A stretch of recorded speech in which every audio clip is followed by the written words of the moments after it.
बात क्या है कि हम लोग गेल उसे लॉ समझ चुके हैं, और गेल उसे लॉ समझने के बाद हम लोग आते हैं मतलब क्या आपका अवोगाड्रो लॉ में। तो अवोगाड्रो लॉ क्या बताता है? Equal volume of all gases under similar condition of temperature and pressure contain same number of molecules. इसका मतलब क्या हुआ सर? अगर अलग अलग गैस का भी हो लेकिन मतलब क्या हो सर आपका बराबर वॉल्यूम हो, और अगर वो हो मतलब क्या सर आपका सेम कंडीशन ऑफ टेम्परेचर और प्रेशर के अंदर, तो मतलब क्या है सर आपका उसमें नंबर ऑफ मॉलिक्यूल्स क्या होगा सर आपका सेम होगा। ठीक है, ऐसा है नहीं लेकिन एग्जाम्पल दे रहे हैं बस लॉ को समझाने के लिए, तो उसको आराम से मतलब क्या समझ लीजिए। ठीक है ना, मान लीजिए अगर मेरे पास मतलब क्या सर आपका 1 लीटर ऑक्सीजन है, ठीक है, और 1 लीटर मतलब क्या है सर आपका कार्बन डाइऑक्साइड, मतलब कार्बन ऑक्सीजन, ऑक्सीजन का सिंबल ये है, ऑक्सीजन है। अब मेरे पास 1 लीटर क्या है, कार्बन डाइऑक्साइड है, और मेरे पास मतलब क्या है सर आपका 1 लीटर मतलब क्या नाइट्रोजन है, और मेरे पास मतलब क्या है सर आपका 1 लीटर मतलब क्या हाइड्रोजन है, और मेरे पास मतलब क्या है सर आपका, ये तो होना नहीं चाहिए था सर, जब ये नहीं चल रहा तो वो भी नहीं चलना चाहिए था। की कर वो रहने दिया अभी के लिए, जो बात समझा रहे हो समझ लो, उसके बाद वहाँ पे आ जाएंगे। दुनिया भर का गैस मेरे पास हो लेकिन सब मतलब क्या 1 लीटर है, और सब मतलब क्या है सर आपका same condition of temperature and pressure में है। तो अगर आपको हम बोले कि मेरे पास मतलब क्या है ना सर आपका 1 मिलियन मॉलिक्यूल ऑक्सीजन का है, फॉर एग्जांपल मान लीजिए मेरे पास 1 मिलियन ही मॉलिक्यूल कार्बन डाइऑक्साइड का भी होगा, और मेरे पास मतलब क्या सर आपका 1 मिलियन ही मॉलिक्यूल क्या होगा सर आपका नाइट्रोजन का भी होगा, और मेरे पास मतलब क्या सर आपका 1 मिलियन ही मॉलिक्यूल क्या होगा सर आपका हाइड्रोजन का भी मतलब क्या होगा सर आपका होगा, एज सिंपल एज दैट। अब अवोगाड्रोस लॉ बस इतना बताता और कुछ मतलब क्या होता नहीं बताता है। आया बात समझ में ना? लेकिन याद रखिए, गलती नहीं करना, ये मॉलिक्यूल के बारे में, ये क्या बोलते हैं, एटम के बारे में नहीं है। आप समझ रहे बात क्या बोले ना, क्यों एटम के बारे में नहीं बता रहे हैं?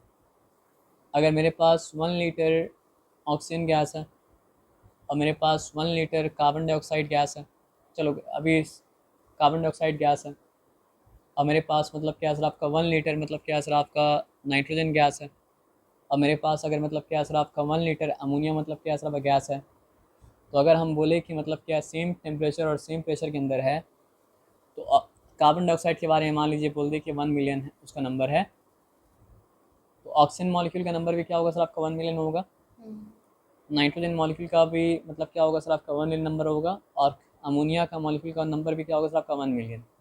लेकिन आटम का बात करें, ऑक्सीजन का आटम क्या होगा सर आपका 2 मिलियन, कार्बन डाइऑक्साइड में कार्बन का आटम क्या होगा सर आपका 1 मिलियन, और ऑक्सीजन का आटम मतलब क्या है सर आपका 2 मिलियन, तो टोटल नंबर ऑफ आटम यहाँ पे कितना होगा सर आपका 3 मिलियन। नाइट्रोजन का अगर बात करें तो नाइट्रोजन के पास 2 मिलियन आटम होगा, और यहाँ पे अगर बात करें तो यहाँ पे 4 मिलियन क्या होगा सर आपका आटम मतलब क्या होगा सर आपका होगा, सिंपल एज दैट। तो आटम वाला केस में जाना ही नहीं है। जिस तरह गेल उसेक का लॉ भी वर्क करता है किसके लिए, मॉलिक्यूल के लिए, तो याद रखिए कि मतलब क्या सर आपका अवोगाड्रो का लॉ किसके बारे में लिखा हुआ भी है, मॉलिक्यूल के बारे में। वो आटम के बारे में क्या सर आपका नहीं है, गलती से उसको आटम से मतलब क्या जोड़ मत दीजिएगा। आप समझ रहे हैं बात क्या आप लेना। तो Avogadro's law state that equal volume of all gases under similar condition of temperature and pressure contain same number of मतलब क्या सर आपका मॉलिक्यूल्स।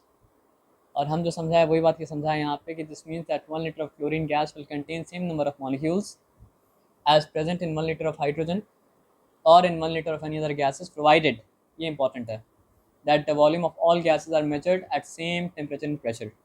अगर जिस टेम्परेचर पे आप मेयर करें उसको अलग कर दें, जिस प्रेशर पे आप मेयर करें उसको अलग कर दें, तब तो अलग अलग आएगा। लेकिन एक कब आएगा, जब आप उसको एक ही टेम्परेचर एक ही प्रेशर में मतलब क्या आप मेयर कर रहे हैं, और उसके बाद वॉल्यूम भी एक ही अगर आप कर दिया, तो नंबर ऑफ मॉलिक्यूल्स क्या होगा सर आपका बराबर रहेगा, एज सिंपल एज दैट। ठीक है। अब देखिए एक सवाल पूछा है, अ स्टूडेंट कलेक्ट्स मतलब क्या सर आपका 5 litre of oxygen, 2 litre of मतलब क्या सर आपका hydrogen and 6 litre of nitrogen gas under same condition of temperature and pressure, which sample will have. मेरा बोलने का मतलब ये है कि यहाँ पे टेम्परेचर और प्रेशर तो मतलब क्या सेम है, लेकिन वॉल्यूम मतलब क्या सर आपका सेम नहीं है। मेरा बात आप समझ रहे बात क्या बोले ना। लेकिन चलो हम लोग वॉल्यूम सेम कर देते हैं, हम लोग मान लेते हैं कि ऑक्सीजन 1 लीटर है, हम लोग मान लेते हैं कि हाइड्रोजन मतलब क्या 1 लीटर है, और हम लोग मान लेते हैं कि मतलब क्या सर आपका नाइट्रोजन भी मतलब क्या सर 1 लीटर है। ठीक है, ये मानने में कोई आपत्ति तो मतलब क्या सर आपका नहीं है। और उसके बाद मान लेते हैं कि 1 लीटर ऑक्सीजन में कितना कितना मॉलिक्यूल है, n मॉलिक्यूल है, तो वहाँ से कंक्लूड कर सकते हैं अच्छा तब तो 5 लीटर में होना चाहिए, मतलब क्या सर आपका 5n मॉलिक्यूल, और तब तो 2 लीटर हाइड्रोजन में कितना मॉलिक्यूल होना चाहिए सर आपका 2n मॉलिक्यूल होना चाहिए, और तब तो मतलब क्या सर आपका 6 लीटर नाइट्रोजन में क्या होना चाहिए सर आपका 6n मॉलिक्यूल क्या होना चाहिए सर आपको होना चाहिए, है ना। तब पूछा है the greatest number of molecules किस में होगा, the greatest number of molecules will be in oxygen, पक्का। लीस्ट नंबर ऑफ मॉलिक्यूल किस में होगा, least number of molecules will be in मतलब क्या सर आपका hydrogen, as simple as that. लेकिन ये करके बताना, तो हम लोग को वॉल्यूम सेम करना पड़ेगा, वॉल्यूम सेम करने के बाद हम लोग क्या कर सकते हैं सर आपका वोगाड्रो लॉ को मतलब क्या कर सकते हैं अप्लाई कर सकते हैं, है ना। तो let's make the volume same according to Avogadro's law equal, वही सब बात लिखा हुआ और कोई बात मतलब क्या सर आपका नहीं है। तो ये चलो क्या हो गया, हम लोग पक्का समझ गए ना, कॉन्सेप्चुअली समझ गए। आगे तो हम लोग आते रहेंगे, अभी कॉन्सेप्ट के बारे में बात हो रहा है, तो हम लोग कॉन्सेप्चुअली मतलब क्या है गेल उसेक लॉ को भी समझ चुके हैं, और कॉन्सेप्चुअली हम लोग क्या कर चुके हैं सर आपका वोगाड्रो लॉ को भी मतलब क्या सर आपका समझ चुके हैं, है ना। पक्का यहाँ पे कोई डिफिकल्टी वाला बात नहीं है।